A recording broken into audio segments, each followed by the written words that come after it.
اعوذ باللہ من الشیطان الرجیم بسم اللہ الرحمن الرحیم۔ ساری تعریفیں اس خدائے برتر کے لیے جو کائنات کا مالک اور خالق ہے۔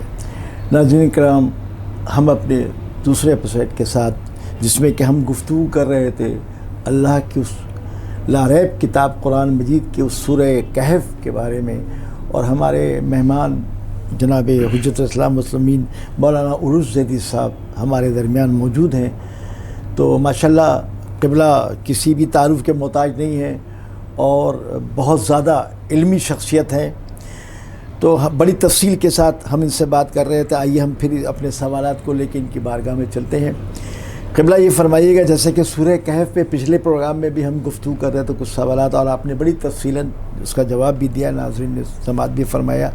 آج پھر ہم اسی سورہ کہف کے سلسلے میں آپ سے یہ جاننا چاہیں گے کہ سورہ کہف میں 3 واقعات کے تذکرے ہیں۔ جناب ایک اصحاب کہف، حضرت موسیٰ اور حضرت خضر کی ملاقات، اور جناب ذوالقرنین کا واقعہ۔ تو اس سلسلے میں کچھ تفصیل ہمارے ناظرین کو فرمائیے گا۔ جی بسم اللہ الرحمن الرحیم۔ 3 واقعات اس سورہ میں یقیناً خداوند تبارک و تعالیٰ نے بیان فرمائے ہیں، اور سب سے پہلے میں قرآن کی یہ حکمت بیان کرنا چاہوں گا کہ یہ واقعات جو قرآن کریم نے بیان کیے ہیں، یہ تمام واقعات امت اسلامیہ کے لیے عبرت ہیں۔ یعنی ہم نے ان واقعات سے اپنی زندگی کے اندر عبرت بھی حاصل کرنی ہے، درس بھی حاصل کرنا ہے، اور ان واقعات کے مثبت پہلوؤں کو اپنی زندگی میں رائج و نافذ کرنا ہے، اور منفی پہلوؤں کو اپنی زندگی سے ہٹانا۔ سبحان اللہ، یہ حکمت اور لاجک ہے اللہ نے جو یہ قرآن کریم میں واقعات بیان کیے۔ جیسے کہ ہم دیکھتے ہیں قرآن نازل ہوا مسلمانوں کے لیے، لیکن سب سے زیادہ تذکرہ بنی اسرائیل کا، مسلمانوں کا اتنا تذکرہ نہیں ہے۔ اچھا، میں پھر آپ کو تھوڑا سا 1 منٹ کے لیے اس کی کوئی خاص وجہ، بنی اسرائیل کا تذکرہ خاص وجہ یہی ہے کہ بنی اسرائیل جو قوم ہے وہ ایک ایسی قوم ہے کہ جس کو اللہ نے ایک مقام عطا کیا۔ انی فضلتکم علی العالمین، خدا کہہ رہا ہے ہم نے تمہیں عالمین پر برتری دی تھی۔ یعنی بڑے ناز نخرے اس قوم کے خدا نے اٹھائے۔ قرآن جو اس واقعے کو بیان کر رہا ہے، بہت ناز نخرے اٹھائے، اور بنی اسرائیل کے اندر کئی انبیاء آئے، سینکڑوں انبیاء آئے اس کے اندر، سبحان اللہ، اور اللہ نے بڑے ناز نخرے اٹھائے۔ لیکن پھر اس کے بعد اس قوم نے کیا یہ کہ یہ خدا کی نافرمانی کرتی تھی۔ اچھا، اب اس کا منفی پہلو یہ ہے کہ خدا کی نافرمان قوم، دین کا مذاق اڑانے والے، ان کی چند علامتیں قرآن نے جو ذکر کی کہ یہ دین کا مذاق اڑاتے تھے۔ یعنی مذاق اڑانے سے مراد یہ ہے کہ سیریس نہیں لیتے تھے، ان اللہ جو حکم نازل کرتا اسے سیریس نہیں لیتے تھے۔ خدا نے ان کو آزمانے کے لیے کہا کہ ہفتے کے روز مچھلی نہیں پکڑنی، شکار نہیں پکڑنی۔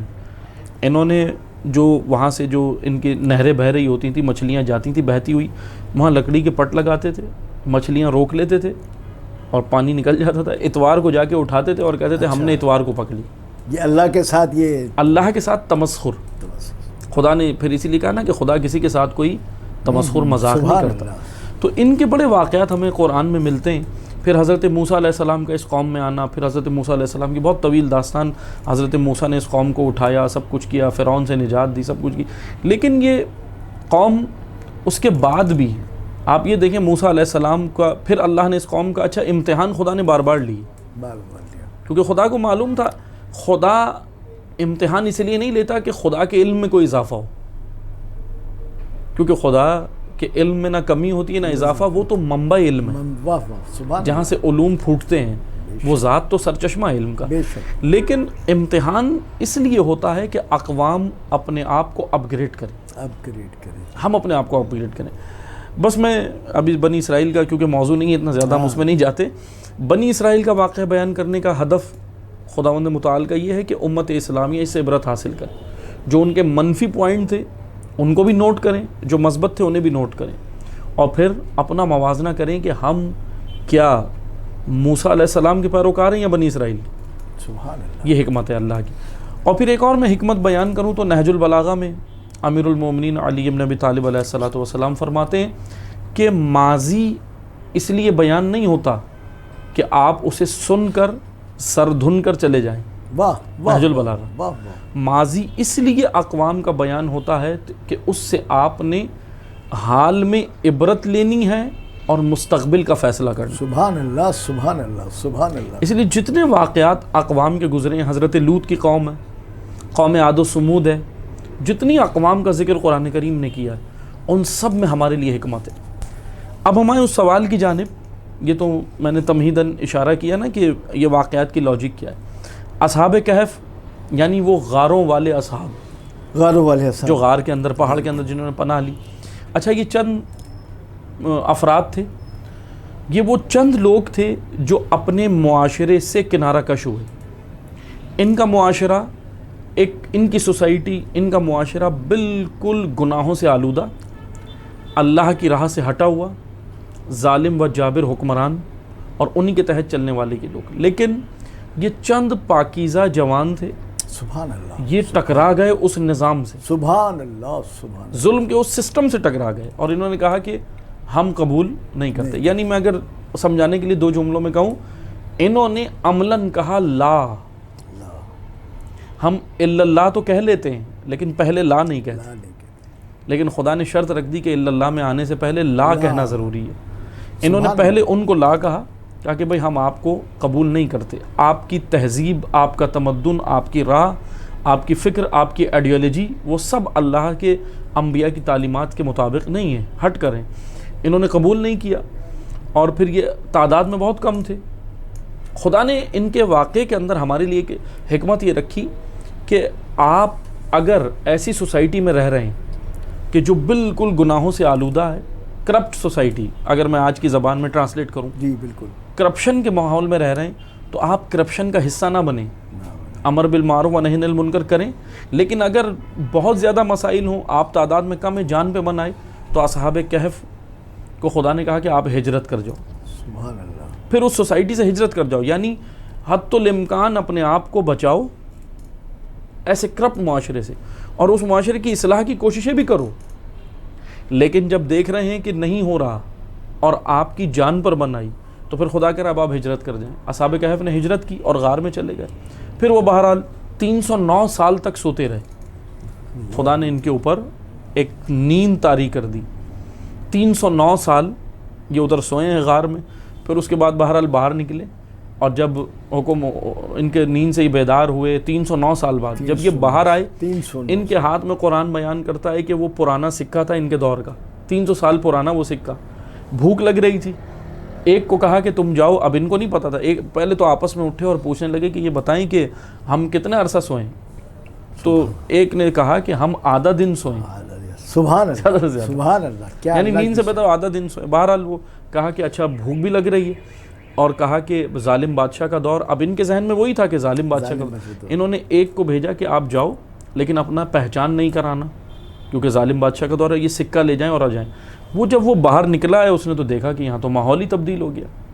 300 سال بعد 3 صدیاں گزر گئیں. سبحان اللہ. 3 صدیاں گزر گئیں, وہ شہر ہی پورا تبدیل ہو گیا. اب وہ جا کے جب اس نے وہاں سکہ دکھایا تو لوگ کہنے لگے یہ تو 300 سال پرانی کرنسی, سبحان اللہ, یہ تو یہاں کی ہے نہیں. بہرحال ایک یہ واقعہ ہمارے لیے اس سورہ میں بیان ہوا. دوسرا حضرت موسیٰ اور حضرت خضر کا.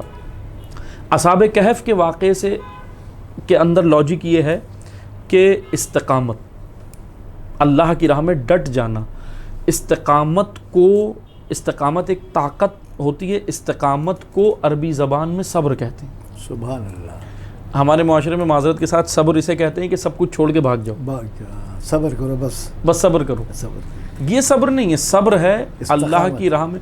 یا میں صبر کی ڈیفینیشن بیان کروں, صبر مقصد کے حصول کے لیے راہ پہ ڈٹ جانا. سبحان اللہ سبحان اللہ. یہ مختصر سی ڈیفینیشن ہے. استقامت, اصحاب کہف کے واقعے میں ہمارے لیے استقامت کہ ہم اللہ کی راہ پہ اگر چند بھی ہیں, تھوڑے بھی ہیں, تو ہم کرپشن کا حصہ نہ بنیں. سبحان اللہ. اپنے وجود میں استقامت پیدا کریں، اپنے وجود میں صبر پیدا کریں. صبر یعنی میرے سامنے سب کچھ ہے، حرام کی آفر ہے، سب کچھ ہے، آفر ہے، مجھے کوئی نہیں روک سکتا، بالکل. لیکن مجھے میرے قدموں میں سب چیزیں آئی ہوئی ہیں، لیکن اپنے وجود کو استقامت اور صبر کے ساتھ روکنا، اس کو اصحاب کہف کہتے ہیں. سبحان اللہ سبحان اللہ سبحان دوسرا واقعہ ہمیں حضرت موسیٰ اور حضرت خضر کا ملتا ہے. اس کے اندر میں زیادہ ڈیٹیل سے نہیں جاتا، بس مختصر بیان کروں گا. حضرت موسیٰ کو خدا نے، اب موسیٰ کلیم اللہ نبی، کوئی معمولی نبی نہیں ہے، خدا نے کہا کہ ہم تمہیں استاد دیں گے. حضرت موسیٰ کو کہا کہ ہم تمہیں تربیت کے لیے استاد عطا کریں گے، فلاں جگہ جائیں. بہرحال وہ واقعہ پورا موجود ہے، جو سامعین اور ڈیٹیل سے چاہتے ہیں، کیونکہ پورے پروگرام کے اندر ساری چیزیں بیان نہیں ہو سکتی، جو چاہتے ہیں وہ اس کو پڑھیں. بہت خوبصورت واقعہ ہے. ترجمہ پڑھیں، اردو میں ترجمہ موجود ہے تاکہ ہمیں ترجمہ سمجھ آئے. جناب موسیٰ علیہ السلام حضرت خضر علیہ السلام سے ملاقات کرتے ہیں، ملتے ہیں. حضرت خضر، اس واقعے کے اندر ہمیں یہ ملتا ہے کہ خدا نے یہ دکھایا موسیٰ علیہ السلام کے ذریعے سے کہ دیکھو، اگر علم کے آپ اعلیٰ درجے پر بھی ہو، لیکن بہت ساری حکمت الہی یہ ہوتی ہیں کہ آپ حکمت الہی کو جانتے نہیں ہو. بے شک. یعنی میں اگر بہت سادہ زبان میں بالکل میں سمیٹ رہا ہوں گفتگو کو، کہ موسیٰ علیہ السلام علم کے کس درجے پر تھے؟ نبی، معصوم نبی، اور مقام میں کلیم اللہ نبی، اللہ سے ڈائریکٹ کلام کرنے والے نبی. لیکن خدا نے یہ دکھایا کہ دیکھو، علم کے درجے پر انسان کتنا ہی پہنچ جائے، کبھی بھی اپنے آپ کو عالم نہ سمجھے. عالم فقط اللہ کی ذات ہے. بے شک. یعنی تواضع اور انکساری. کیونکہ حضرت موسیٰ، میں آپ کو ایک بس شعر کہہ کے میں گفتگو کو تمام کروں گا، کہ ایک شاعر نے بڑا خوبصورت جملہ کہا علم کے میدان کے لیے، کہ دیکھیں، انسان تواضع اور انکساری کا یہ عالم ہے کہ علم کے میدان میں انسان جتنا آگے بڑھتا ہے، یہ شاعر کہتا ہے، وہ عالم نہیں بنتا، وہ اور جاہل بنتا. اب یہ بڑی عجیب بات ہے، عجیب سی بات ہے، لیکن اس کی بڑی خوبصورت تفسیر ہے. کہ دیکھیں، مثال کے طور پہ میں ایک کمرے کے میں باہر کھڑا ہوں، اس کا ایک دروازہ بند ہے، میں باہر کھڑا ہوں، میں اندر کے بارے میں جاہل ہوں کہ اس کمرے میں کیا ہے، اس حجرے میں کیا ہے، اس روم میں کیا ہے. لیکن جب دروازہ کھلا تو میں ایک باب، ایک چیپٹر اور ایک دروازے کا عالم بنا.